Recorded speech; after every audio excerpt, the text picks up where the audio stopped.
a professor of biology here at Maryville, and then also the program director for Sustainability Online. I am a botanist by training and an evolutionary biologist in plants. That's what my PhD is in. So you would say I fall more in the ecology, evolution, scientist side of things. But here's the thing.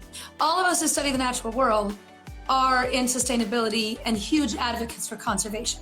And part of that is because when you study the natural world, you really quickly become aware that it is in need of some help.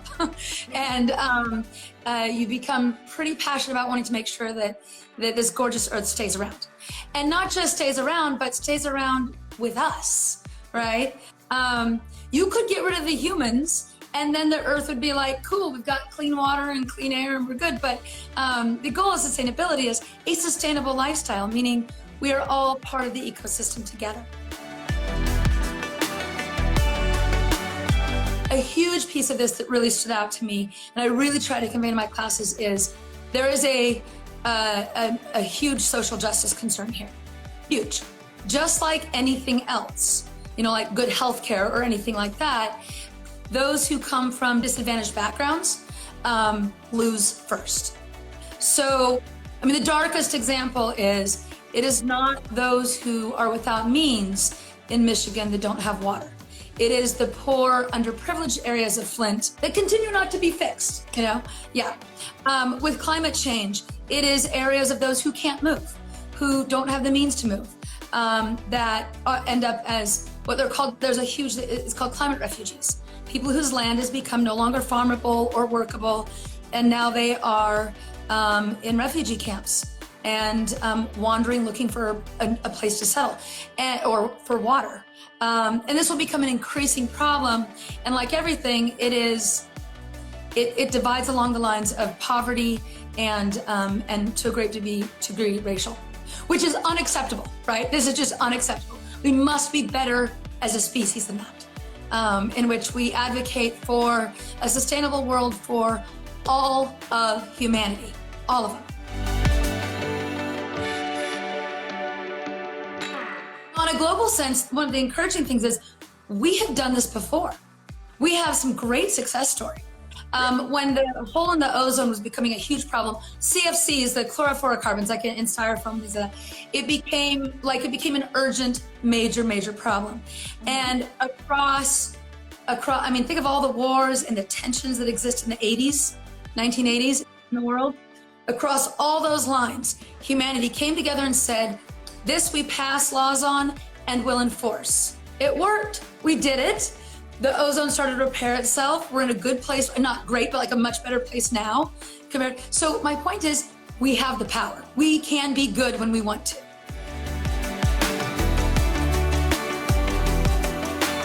The original group of professors and staff actually at Maryville that put together the On Ground program was just a treat to work with, a treat. And they kind of started from, this is a great way to build a program.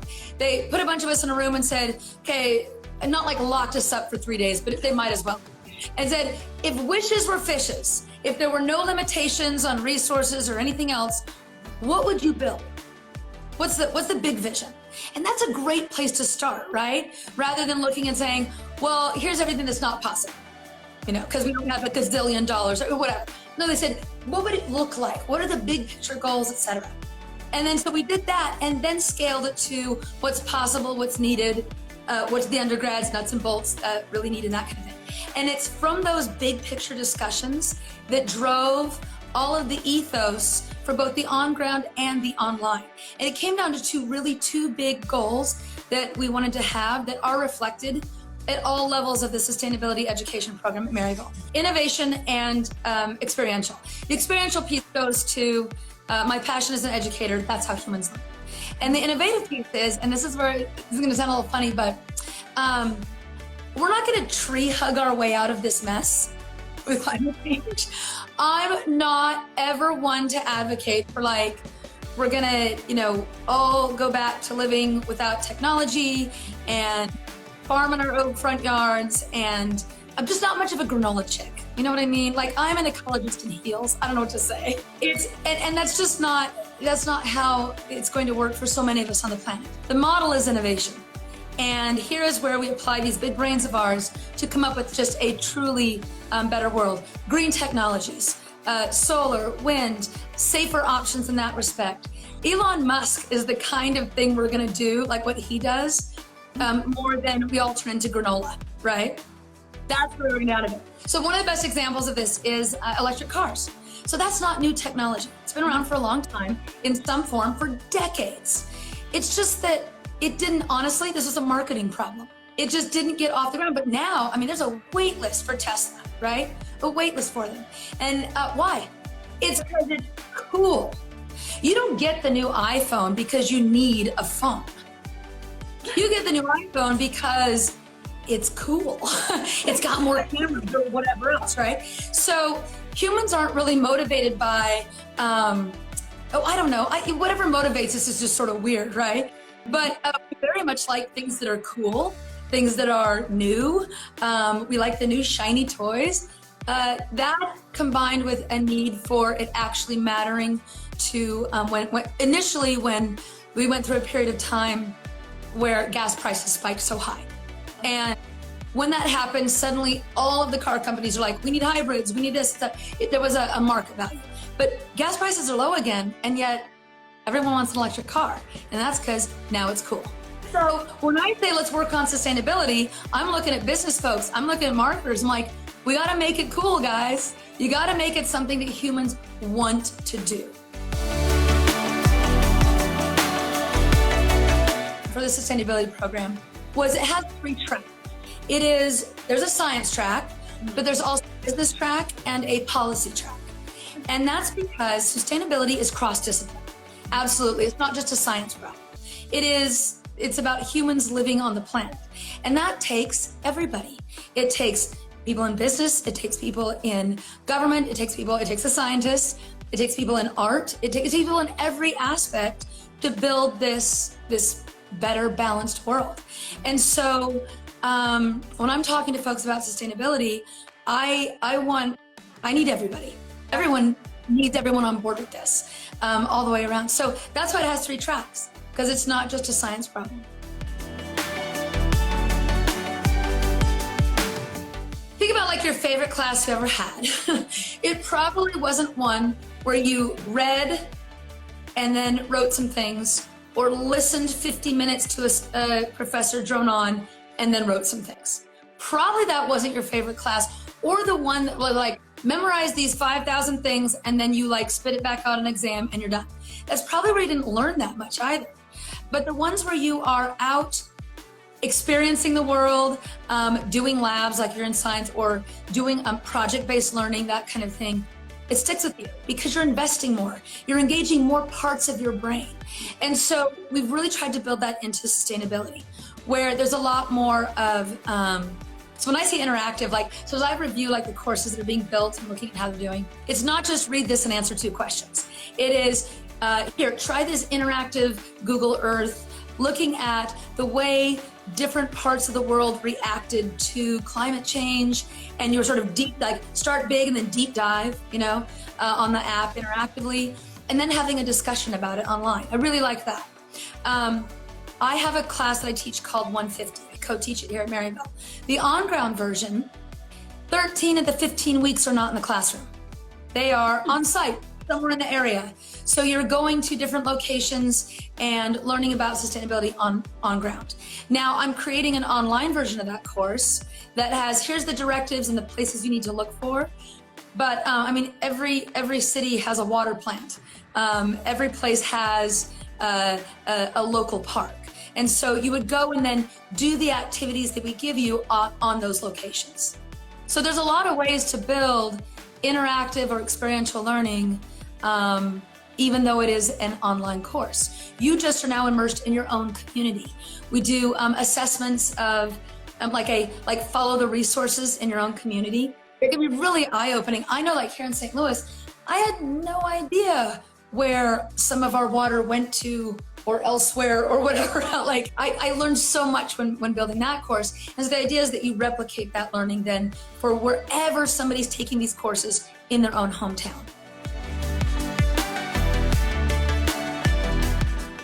For folks who are a little nervous about STEM, I'd say take a class. Take that intro class and say, okay, so maybe, this does work for me. Or the other part is, remember that sustainability isn't just a science track. It is all the way across the board. And certainly for many, many, many of those tracks, there's some foundational science you take, but then the rest of it is like business and sustainability, policy and sustainability, strategies and sustainability is a great class, talking about these case studies around the world, how people have come together and made their immediate environment better.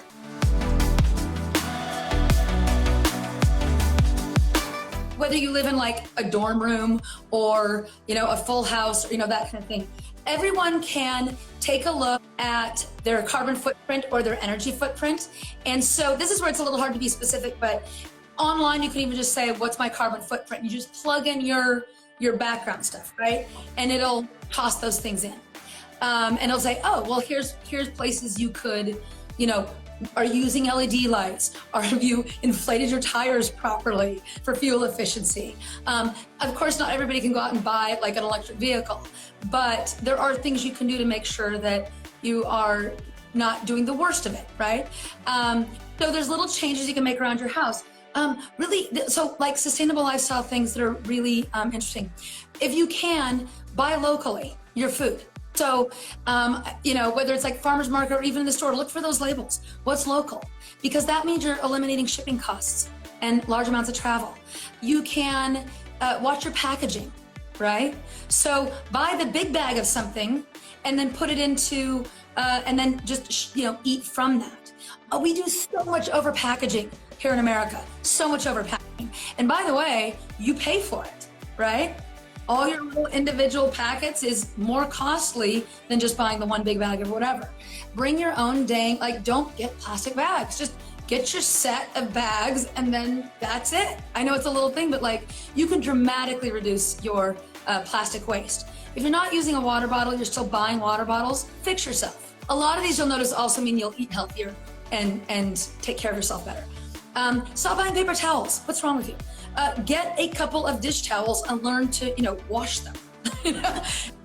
Things like that. So that you're reducing your waste. All of those things are easy and a lot of them will actually save you money.